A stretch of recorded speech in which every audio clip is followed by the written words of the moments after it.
बाबा जी, एक और बात है, आपने बहुत सुंदर समझाया कि जीवन में जैसे कोई घर में बैठे हैं और बार बार नॉक कर रहा है, हम उसको इग्नोर करेंगे तो एक बार तो वो चले ही जाएगा। विचारों को भी ऐसे इग्नोर करोगे तो वो तो अपने आप में रास्ता पकड़ लेगा। मगर लोग कई बार ये भी कहते हैं कि हम ध्यान करते हैं, बहुत ध्यान करते हैं, तो ध्यान के माध्यम से आर्थिक लाभ होता है कि भौतिक लाभ होता है, क्या आध्यात्मिक लाभ होता है? क्योंकि मानव तो एक ऐसा स्वरूप है, हर प्रकार की प्रश्नोत्तरी, जिनको तर्क करना है वो तो तर्क करते ही रहते हैं। तो उसके बारे में आपको क्या संदेश आप या तो मार्गदर्शन दोगे जिनको चाहिए? क्योंकि लोग सोचते कि मुझे काम नहीं मिल रहा है, चलो ध्यान करो, मेरे पास पैसा नहीं आ रहा है, चलो ध्यान करो, मेरी बेटी की शादी नहीं हो रही है, चलो ध्यान करो। तो उसके बारे में क्या? देखिए, ध्यान का इन सारी बातों से कोई लेना देना नहीं है, राइट है ना। दो प्रकार के व्यक्तित्व हैं, एक बहिर्मुखी व्यक्तित्व, एक अंतर्मुखी अंतर्मुखी व्यक्तित्व। जो व्यक्ति बाहर की कामनाओं में उलझा है कि ऐसा हो जाए वैसा हो जाए, है ना, वह अपने भीतर डूब ही नहीं पाएगा, वो तो शांत हो ही नहीं सकता। जिसको बेटी की शादी करनी है या बेटे की नौकरी लगवानी है या राजनीति में कुछ उठापटक करनी है, उसका चित्त तो बहुत खंडित होगा, बहुत वासनाओं से भरा होगा, वो तो नाना प्रकार की योजनाएं बना रहा होगा, उसके भीतर तो विचारों की भीड़ लगी ही रहेगी, पूरा मेला वहां पर जमा रहेगा। वो शांत नहीं हो सकता, ध्यान उसको घटित ही नहीं हो सकता।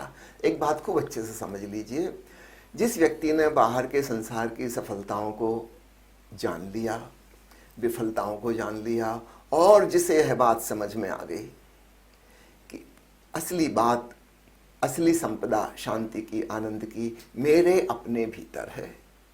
बाहर की घटनाएं ऐसी हो जाएं चाहे वैसी हो जाएं, कोई बहुत बड़ा फर्क नहीं पड़ता। बेटी की शादी आखिर हो ही जाएगी, जिसको शादी करना कोई आज तक अनब्याह रहा है क्या? आज नहीं कल हो जाएगी, इस साल नहीं अगले साल हो जाएगी। संसार में चीजें चलती रहती हैं। उसके प्रति जिसके मन में एक स्वीकार भाव आ गया, जो प्रभु की मर्जी, जैसा हो रहा है मैं उससे राजी हूं तेरी रजा में, वह व्यक्ति ही शांत हो सकता है और ध्यानस्थ हो सकता है। तो यह बात तो भूल ही जाइए कि ध्यान के द्वारा आर्थिक लाभ होगा, ध्यान के द्वारा जो लाभ होगा वो आध्यात्मिक लाभ होगा। उसको मैं दो हिस्सों में बांटना चाहता हूँ। एक, आत्मिक शांति मिलेगी, अपने भीतर हम उस जगह पहुंच जाएंगे अपनी चेतना में जहां सदाबहार शांति है, बिना किसी कारण के एक पुलक, एक आनंद की भाव दशा है। तो एक घटना तो ये घटेगी, हमारे भीतर अवेयरनेस की मात्रा, ध्यान की मात्रा, होश की मात्रा बढ़ेगी। एक स्टेट ऑफ सुपर कॉन्शियसनेस, सामान्य जितनी हमारी जागरूकता है इससे बहुत ज़्यादा जागरूकता घटित हो जाएगी। और इसका दूसरा परिणाम होगा, जो हमारे हृदय की भावनाएं हैं वहाँ पर एक परिष्कार होगा। सामान्यतः हमारे हृदय में सद्भावनाएं और दुर्भावनाएं दोनों एक साथ मौजूद हैं। एक पुरानी पौराणिक कथा है ना, सागर मंथन की। सच पूछो तो वह सागर हमारा हृदय ही है, जहाँ पर दुर्भावनाओं का जहर और सद्भावनाओं का अमृत मौजूद है। और हर व्यक्ति को अपने भीतर यह मंथन करना होता है। तो जो व्यक्ति जितना जागरूक हो जाएगा, ध्यानपूर्ण हो जाएगा, सजग हो जाएगा, वह अपने भीतर के विषैले तत्वों को हटा सकेगा और अपने भीतर जो अमृत है उसको बचा सकेगा। तो एक बहुत अद्भुत घटना घटेगी जब हम साक्षी चैतन्य में रमण करेंगे। हमारे लिए स्पष्ट हो जाएगा क्या जहरीला तत्व है जो मुझे नुकसान पहुंचाता है और दूसरों को भी पहुंचाता है। अगर मेरे भीतर क्रोध है तो मैं स्वयं भी उससे परेशान होता हूँ और मैं दूसरों को भी तंग करता हूँ। मेरे भीतर प्रेम भावना है, दया की भावना है, क्षमा भावना है, करुणा भावना है, माना कि थोड़ी कम मात्रा में है मगर है। लेकिन अगर इसको मैं बचाऊं, इसको मैं संभालूं, इन बीजों को मैं खाद पानी दूं, तो इनका एक बड़ा वृक्ष बन जाएगा। तब मेरे जीवन में भी सुख होगा, शांति होगी और मेरे आसपास भी सुख शांति की तरंगें फैलेंगी। तो सबसे पहला परिणाम ध्यान का जो है वो है चेतना का विकास, और दूसरा परिणाम है भावना का परिष्कार। हमारे भीतर सद्भावनाएं विकसित हो जाएंगी, दुर्भावनाएं हमसे दूर छूट जाएंगी। फिर इसके परिणाम भौतिक तल पर भी आएंगे, लेकिन जैसा लोग सोचते हैं वैसे वाले नहीं कि दुकान ज़्यादा चलने लगेगी कि आर्थिक लाभ हो जाएगा, कि चुनाव जीत जाएंगे। नहीं, वैसे वाले लाभ नहीं होंगे। लेकिन जो व्यक्ति शांत होकर, ज़्यादा सजग होकर, सद्भावना पूर्वक जीवन जिएगा, उसके जीवन में एक दूसरे प्रकार का विकास होगा।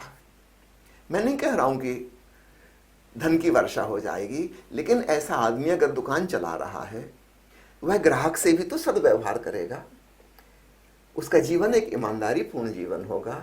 निश्चित रूप से वह लाभ कमाएगा, कुछ सामान बेच रहा है, मेहनत कर रहा है, लेकिन ग्राहकों के प्रति एक सम्मान का भाव, एक आदर का भाव, एक प्रेम का भाव होगा। वो किसी की झूठी जेब नहीं काटेगा।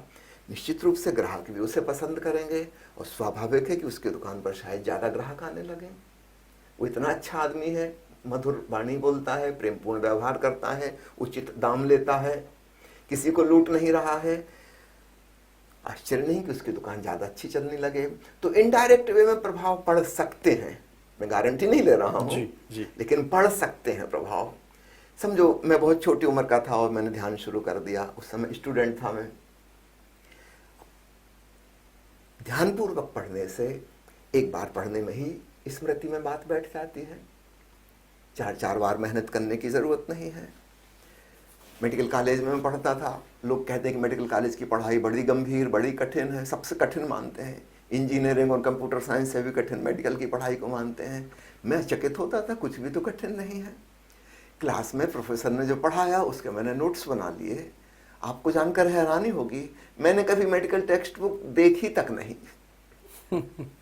खरीदी नहीं, ना कभी मैं लाइब्रेरी में गया, मुझे कोई ज़रूरत ही महसूस नहीं हुई। हमारे लेक्चरर्स इतनी मेहनत करके आ रहे हैं, अप टू डेट।